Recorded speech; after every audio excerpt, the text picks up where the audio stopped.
kitab-kitab suci. Benarkah bahwa ketika teks dan realitas bertuburkan, realitas terkadang mengalah? Bukankah itu hanya hujatan yang umum, tetapi dibesar-besarkan terhadap sistem birokrasi? Sebagian besar birokrat, entah melayani Fir'aun atau Mao Zedong, adalah orang yang berakal dan sudah barang tentu akan berdalih begini: kami menggunakan tulisan untuk menggambarkan realitas di ladang, kanal, dan lumbung. Jika deskripsinya akurat, kami bisa membuat keputusan-keputusan realistis. Jika deskripsinya tidak akurat, itu bisa menyebabkan kelaparan dan bahkan pemberontakan. Lalu kami atau pemerintahan dari rezim pada masa mendatang belajar dari kesalahan itu dan berusaha membuat deskripsi yang lebih benar. Jadi, dari waktu ke waktu, dokumen-dokumen kami pasti akan menjadi semakin tepat. Pada tingkat tertentu itu benar, tetapi mengabaikan dinamika historis yang berlawanan. Ketika birokrasi mengakumulasi kekuasaan, mereka cenderung kebal pada kesalahan mereka sendiri. Alih-alih mengubah cerita-cerita mereka agar sesuai kenyataan, mereka bisa mengubah realitas agar cocok dengan cerita mereka.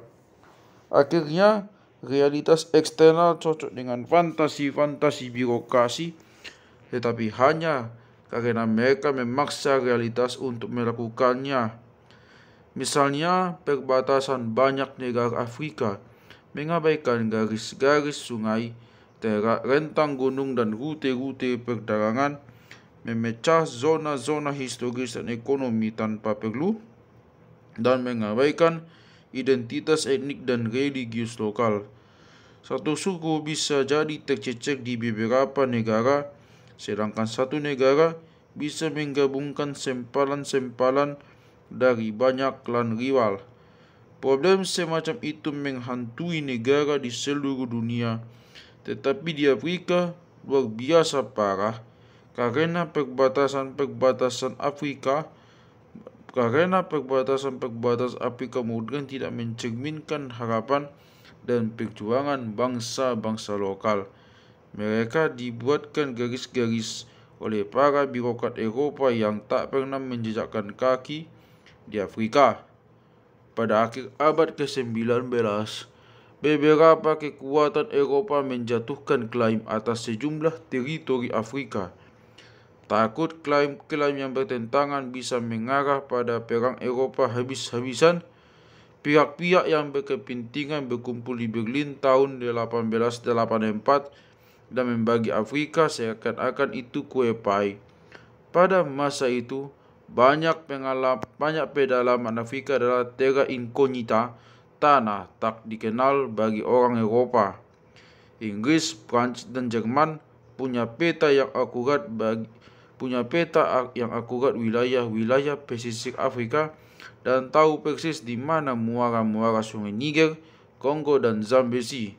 Namun mereka tak tahu banyak tentang jalur-jalur sungai itu di daratan, tentang kerajaan-kerajaan dan suku-suku yang hidup di sepanjang tepian sungai, dan tentang agama, sejarah, dan geografi lokal. Ini nyaris tak penting bagi para diplomat Eropa.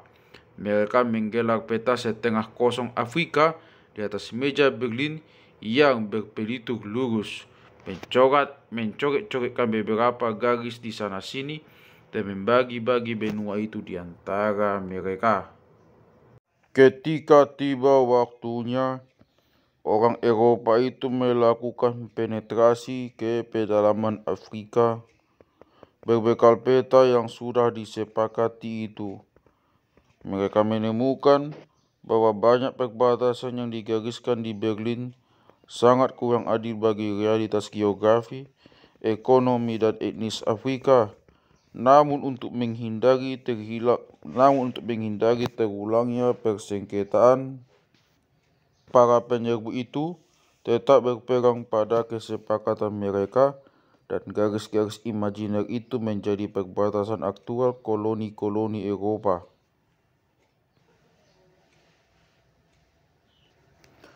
Dalam paruh kedua abad ke-20, saat imperium-imperium Eropa terdisintegrasi dan koloni-koloni mereka mendapatkan kemerdekaan, negara-negara baru itu menerima perbatasan-perbatasan kolonial karena takut alternatif lain akan berupa perang dan konflik tanpa ujung. Banyak kesulitan yang dihadapi negara-negara Afrika saat ini berakar dari fakta bahwa perbatasan-perbatasan mereka tak masuk akal. Ketika fantasi-fantasi tertulis dari para birokrat Eropa itu bertemu dengan realitas Afrika, realitas dipaksa untuk menyerah. Sistem pendidikan modern kita memberi banyak contoh lain realitas yang tunduk pada catatan-catatan tertulis. Ketika mengukur lebar meja saya, penggaris yang saya gunakan tak banyak berpengaruh. Lebar meja saya tetap sama, apakah saya katakan 200 cm atau 78,74 inci. Namun ketika para birokrat mengukur masyarakat, penggaris yang mereka gunakan semuanya berbeda. Seketika sekolah mulai menilai orang berdasarkan nilai-nilai numerikal yang pasti, kehidupan jutaan murid dan guru berubah secara dramatis. Nilai-nilai itu merupakan penemuan yang relatif baru. Para pemburu-pemburu tidak pernah menandai pencapaian mereka, dan bahkan ribuan tahun setelah revolusi agrikultur sedikit lembaga pendidikan yang menggunakan tanda-tanda pasti itu. Pada akhir tahun, seorang tukang sepatu magang tidak menerima selembar kertas yang menyebutkan dia sudah mendapat nilai A untuk tali sepatu, tetapi C- untuk gesper. Seorang mahasiswa pada masa Shakespeare meninggalkan Oxford hanya dengan satu dari dua kemungkinan hasil, dengan gelar atau tanpa gelar.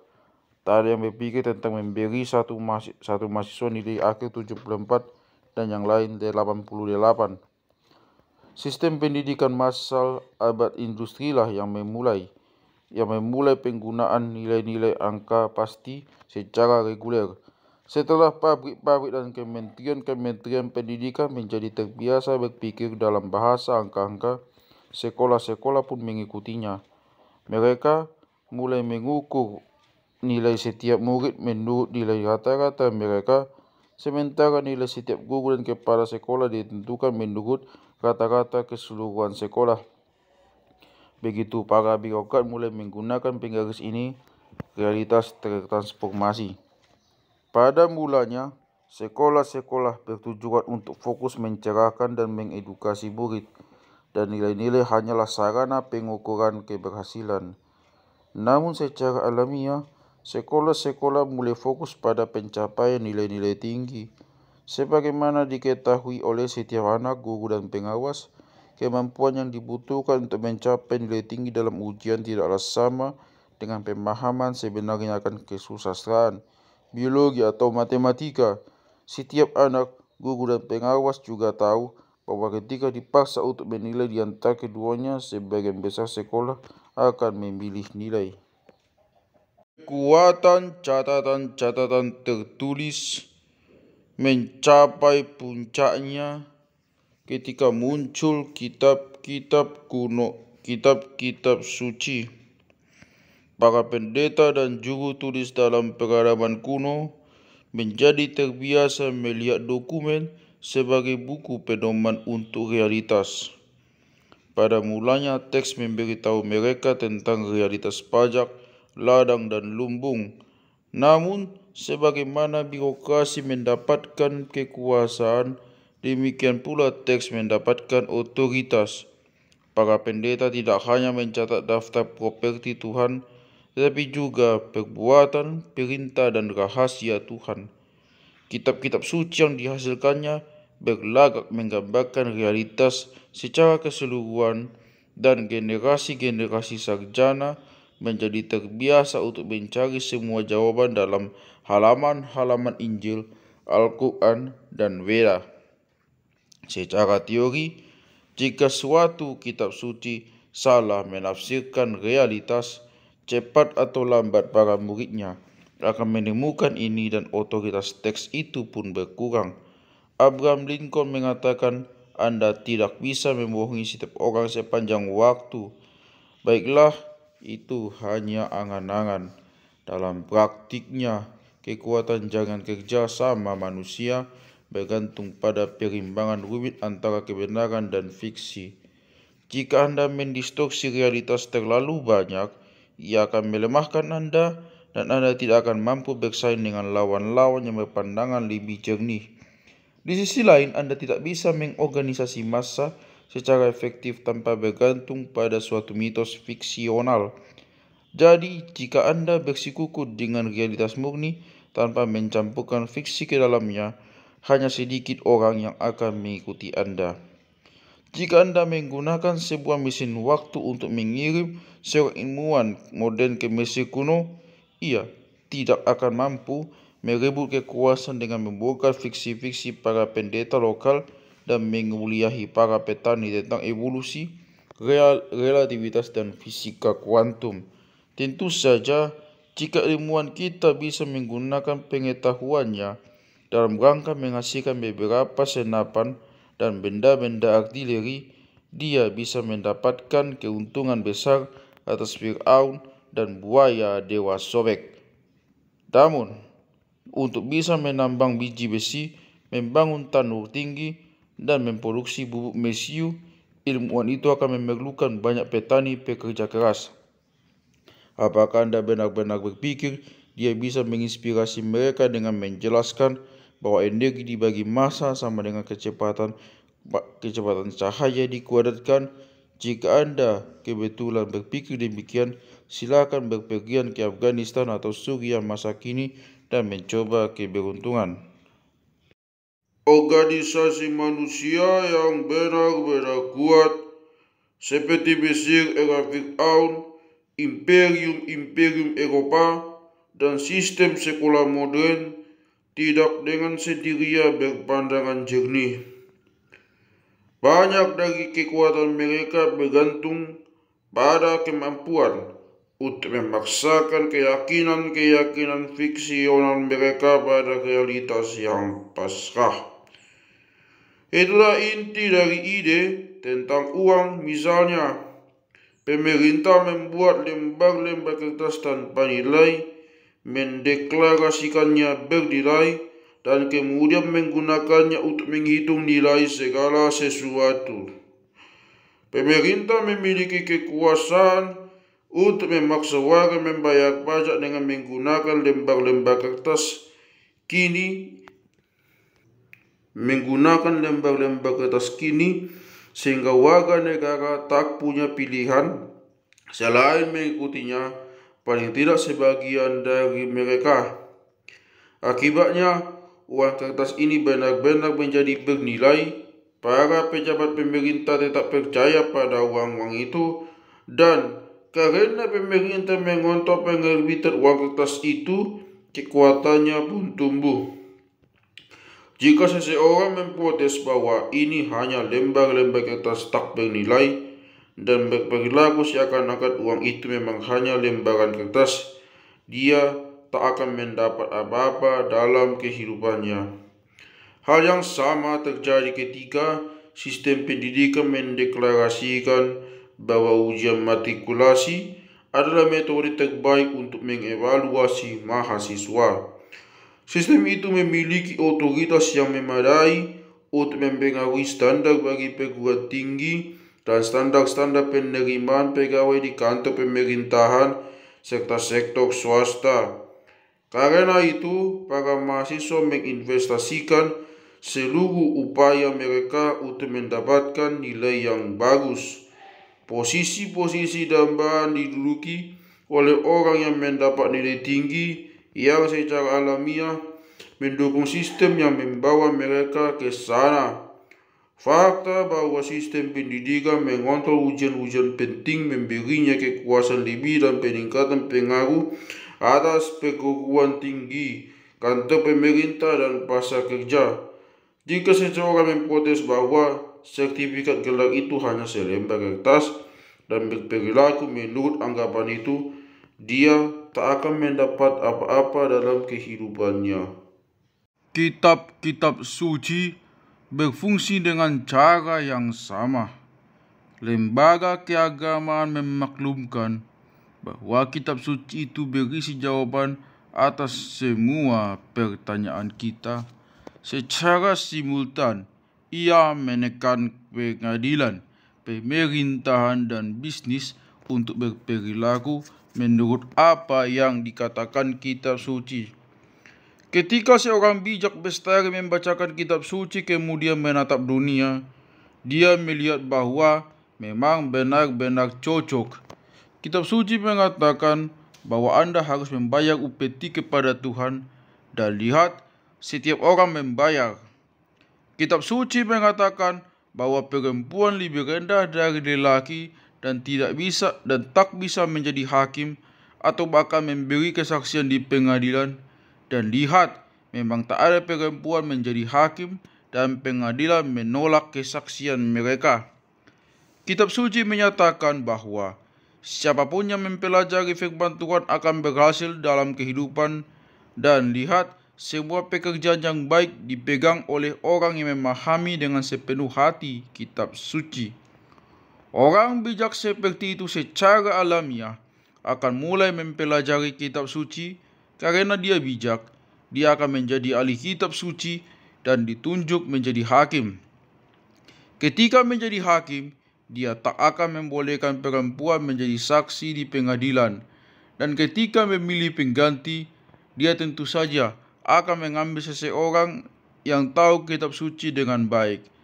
Jika seseorang memprotes bahwa kitab itu hanya kertas dan berperilaku menurut keyakinan itu, orang sesat semacam itu tidak akan mendapat apa-apa dalam kehidupan. Bahkan ketika kitab suci menyesatkan orang tentang sifat sejati realitas, mereka tetap bisa mempertahankan otoritas selama ribuan tahun. Misalnya, persepsi biblikal tentang sejarah pada dasarnya keliru, tetapi ia berhasil menyebar ke seluruh dunia dan berjuta-juta orang masih mempercayainya.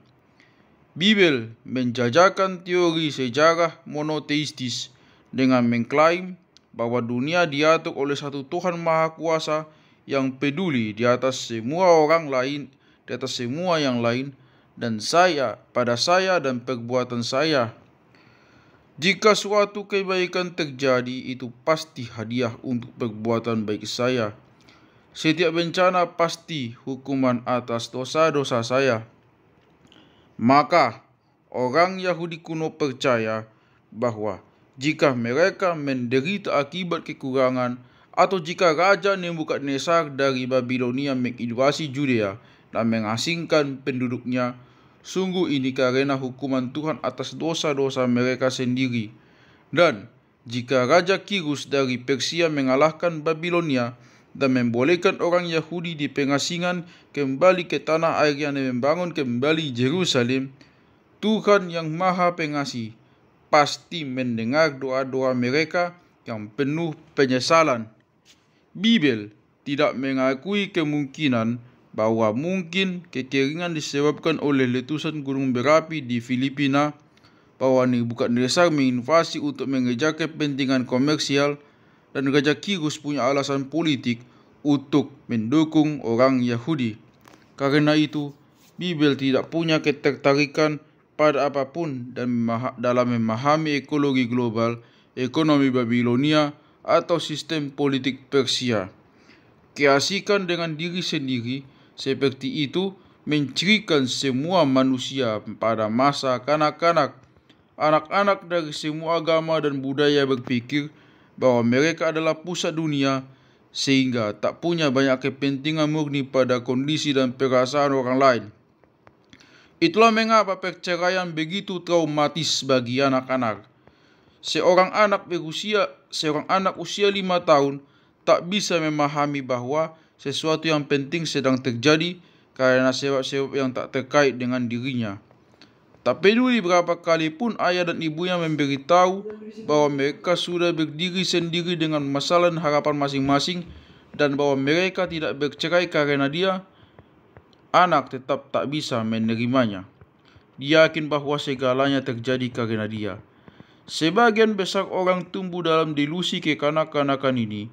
Kaum monoteistis menjunjung tinggi sampai akhir hayat, seperti seorang anak yang berpikir bahwa kedua orang tuanya bertengkar karena dia.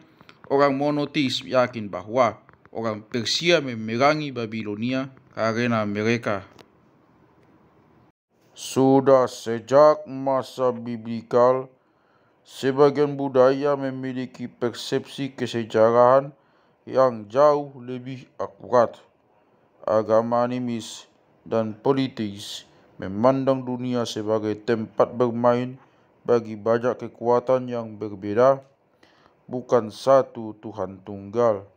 Karenanya, mudah bagi orang animis dan politeis untuk menerima bahwa banyak peristiwa yang tidak terkait dengan saya atau dewa favorit saya, dan mereka bukan hukuman atas dosa saya maupun imbalan atas perbuatan baik saya. Para sejarawan Yunani seperti Herodotus dan Thukydides dan sejarawan Cina seperti Sima Qian mengembangkan teori-teori sejarah canggih yang sangat serupa dengan pandangan modern kita. Mereka menjelaskan bahwa perang dan revolusi meletus karena faktor-faktor politik, sosial, dan ekonomi yang tak terhitung jumlahnya. Orang bisa menjadi korban perang tanpa bersalah. Karena itu, Herodotus mengembangkan minat yang tekun terhadap politik Persia, sedangkan Sima Qian sangat peduli pada budaya dan agama masyarakat padang rumput barbar. Para sejarawan masa kini sepakat dengan Herodotus dan Sima Qian tidak dengan Bibel. Itulah alasan semua negara modern melakukan banyak upaya dalam mengumpulkan informasi tentang negara lain, menganalisis ekologi, tren politik, dan ekonomi global. Ketika ekonomi Amerika Serikat goyah, bahkan kaum Republikan Evangelis terkadang menunjuk jari ke Cina bukan pada dosa-dosa mereka sendiri. Tetapi walaupun Herodotus dan Thukydides lebih bagus dalam mencermati realitas ketimbang pengarang Bibel, ketika dunia itu bertabrakan, Bibel menang kau. Orang Yunani mengadopsi pandangan Yahudi tentang sejarah, bukan sebaliknya. 1000 tahun setelah Thukydides, orang Yunani pun yakin bahwa jika sekawanan barbar menginvasi, pasti itu karena hukuman Tuhan atas dosa-dosa mereka.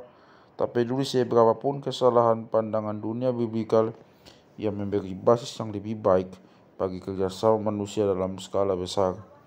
Sungguh, bahkan kini, ketika Presiden Amerika Serikat diambil sumpah, mereka menaruh tangan di atas Bibel. Demikian pula di banyak negara di seluruh dunia, termasuk Amerika Serikat dan Inggris.